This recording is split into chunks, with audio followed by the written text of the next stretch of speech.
Oui, donc Gilles Auger, qui est peintre d'art brut de Bourges, qui on est en relation régulièrement, qui nous a fait le plaisir de venir pour ce début d'année pour présenter ses vœux et présenter ses projets à venir. Ça va faire 9 ans que j'habite à Bourges et que durant ces 9 ans-là, je me suis donné à des travaux artistiques qu'on peut mettre globalement dans l'art brut, puisque je suis autodidacte et je n'ai à la base aucune formation artistique, entre guillemets.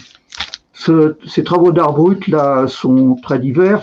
Ils sont liés à mes inspirations du moment, qui sont aussi très variées. Ça peut être des maisons dans Bourges, ça peut être des monuments, ça peut être aussi, par exemple, les pleurants, qui sont dans la cathédrale de Bourges, qui m'ont beaucoup inspiré.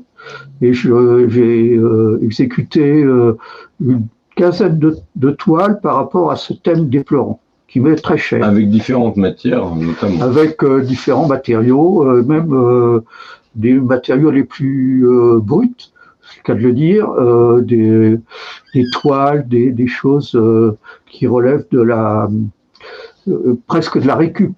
Enfin bref, j'ai fait beaucoup de tableaux sur ces pleurants. Mais aussi, j'ai fait aussi d'autres œuvres qui sont à découvrir chez moi, dans mon appartement, et qui sont disponibles pour être exposées, pour être vues et appréciées, ou pas appréciées, et reconnues. Par ailleurs, là, depuis cette année écoulée, là, je me suis mis à dessiner des dessins humoristiques en relation avec la presse, comme dans Le Canard enchaîné, ou dans Charlie Hebdo, de triste mémoire, bien sûr. Par ailleurs, je suis content évidemment d'être invité par James et JMag pour m'exprimer sur les différents canaux des réseaux sociaux. J'ai donc amené ce soir trois choses qui me tiennent à cœur. Au niveau littéraire, je vais vous montrer les bouquins que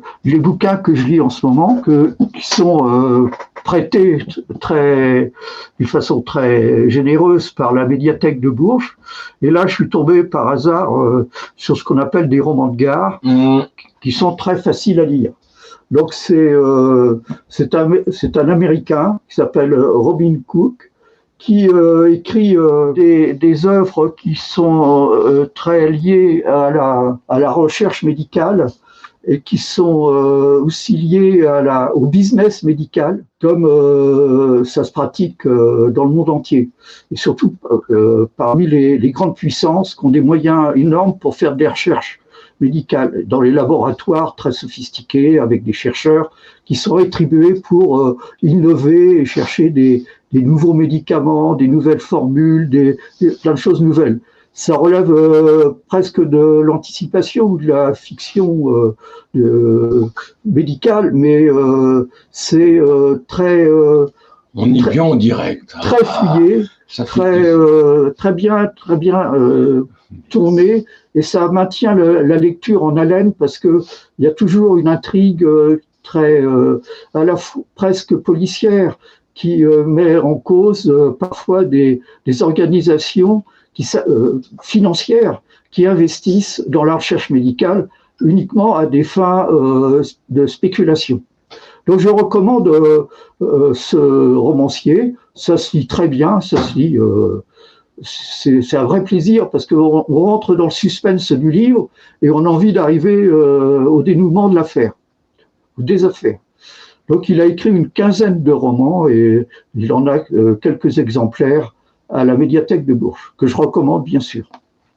Voici donc cette partie littéraire qui me tient à cœur pour le moment, et aussi un tableau que j'ai exécuté en 2016 et qui représente vous l'avez compris, l'église de Marmagne. C'est un petit tableau qui fait 40 sur 30 cm. C'est une toile très, très naïve et qui peut s'apparenter, bien sûr, à ce qu'on appelle l'art brut. Troisième exercice, si je puis dire, c'est des dessins humoristiques qui sont en lien direct avec l'actualité, donc j'en fais 2 à 3 par jour. Voici donc les dessins que je vous ai. Voilà, alors donc... Il n'y a pas d'écho. Un premier dessin qui date du 2-3-2024, qui s'appelle la libido d'Oron. Tout le monde comprendra ce que ça veut dire. La libido d'Oron. Ouais. Voilà. Pour ceux qui sont locaux, voilà. On va faire un peu de psychanalyse. Donc, deuxième dessin, c'est en rapport avec l'affaire Sarkozy et le financement de sa campagne électorale. Et donc, il a des comptes à rendre par rapport à cette affaire, et la justice se penche déjà depuis plusieurs années sur cette affaire. Donc, j'ai mis sur un mur de l'Élysée « Mouammar m'a tué ». Tout le monde aura compris que ça fait allusion à l'ex-président de la Libye, qui était Kadhafi, bien nommé. Troisième dessin, c'est l'affaire Donald Trump avec son ami, entre guillemets, Story Daniel, qui a été payé pour acheter son silence. Mais malheureusement, le silence n'a pas eu lieu. Donc, le thème du dessin, c'est, vous l'avez compris, avec un lit, Eros et Capital.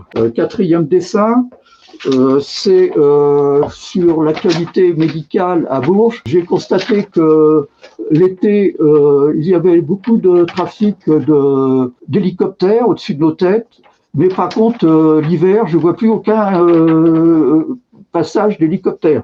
Donc je pense que ça doit être lié aux saisons. Donc j'ai appelé le dessin Santé et saison. Quatrième dessin qui est du jour, le dessin du jour, c'est Balle tragique à la Trinité. Balle tragique à la Trinité, un mort. Voilà donc les derniers dessins que j'ai faits ces derniers jours. Voilà, je remercie James et JMAG pour la présentation de mes petits travaux du quotidien. Salut et merci. Et justement, est-ce que l'actualité, on va dire actuelle, t'inspire ou pas? Évidemment, l'actualité aussi est tellement lourde. C'est-à-dire avec ce nouveau gouvernement merveilleux, avec Bayrou. Oui, mais là, ça se limite à de la communication, puisque maintenant, ce qui se passe, c'est que les politiques n'ont plus aucun poids sur les destinées de leur pays. C'est uniquement les milliardaires qui guident les politiques des pays. Donc, ils se trouvent totalement dépourvus de tout pouvoir. Et malheureusement, il y a une telle concentration de l'argent sur la planète que ce sont les milliardaires dans les grands pays qui font la pluie et le beau temps. Et nous, on se trouve malheureusement très défavorisés par rapport à ce pouvoir absolument totalitaire de l'idéologie capitaliste. Voilà mon analyse en 2 mots de la situation économique mondiale, qui malheureusement va sans doute être encore plus cruelle dans les années à venir. Et justement, par rapport à ton vécu et ton expérience, tu penses quoi de je pense pas. Éventuellement peut nous attendre. Je pense pas. Je constate. Alors, ce qui peut nous attendre, c'est ce que je viens de dire, des difficultés de tous ordres, des difficultés sur le plan de notre liberté même, de nos choix politiques, de nos orientations, même de nos pratiques dans la liberté d'expression. Moi, je constate que la laïcité est menacée, puisque les profs ont la trouille de faire leurs cours. Il y a de véritables menaces de terroristes sur la tête des gens, et ça met en cause nos valeurs de laïcité qui, à mon avis, petit à petit, à l'exemple des communautarismes comme aux USA, qui se pratiquent, et même, je vois chez les plus jeunes, a des intérêts pour la laïcité.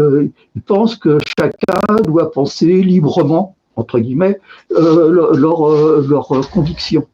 au prix même de la violence. Donc c'est l'empire culturel américain qui inonde les cerveaux. Et donc, Gilles Auger, au niveau de ton projet que tu m'avais évoqué lors de la dernière, avec quand même un gros retard, au niveau du projet que tu m'avais évoqué au niveau de, éventuellement, une exposition au niveau de la maison de, oui. Ça en était où, ça il faut que je rencontre le responsable pour concrétiser. Là, ils étaient fermés, là.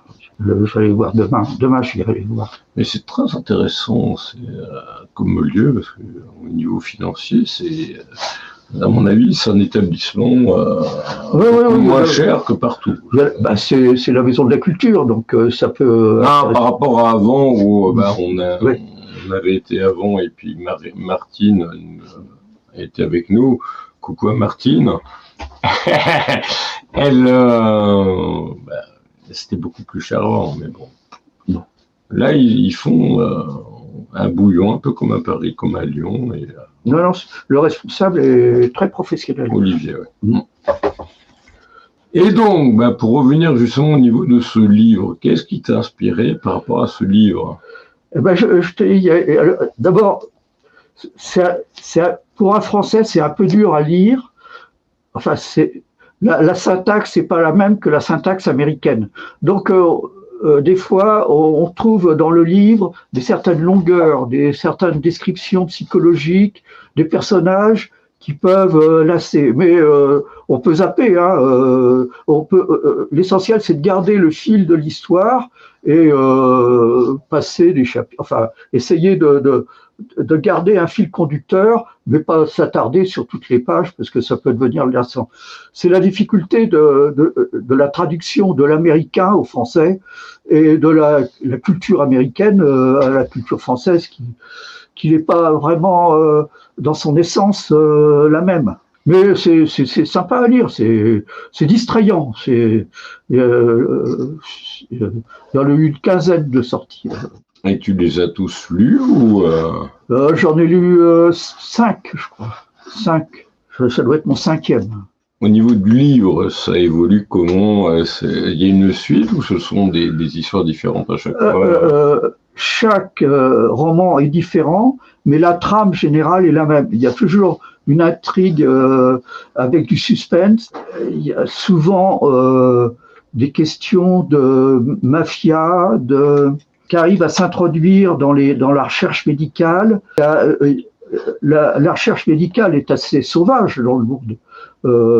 Les États, comme ailleurs, ferment les yeux pour s'il s'agit d'enjeux spéculatifs importants.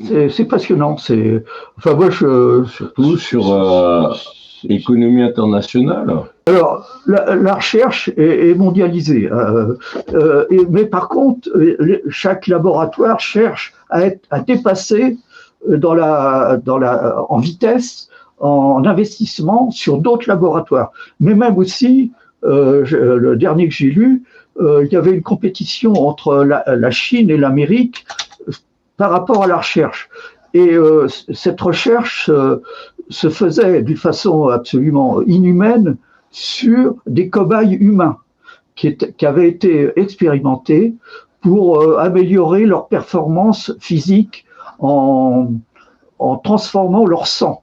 Et l'histoire est absolument hallucinante dans sa froideur, au niveau émotionnel. On pense qu'on arrive à être très choqué par le fond de l'histoire. Claude Chérel qui rejoint le Je suis complètement d'accord avec lui pour dire que...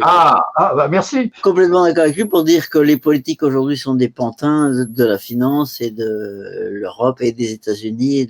Voilà, je suis totalement d'accord avec lui sur le diagnostic. Voilà, ils font leur carrière, ils assoient leurs privilèges et puis le reste, c'est pas leur problème.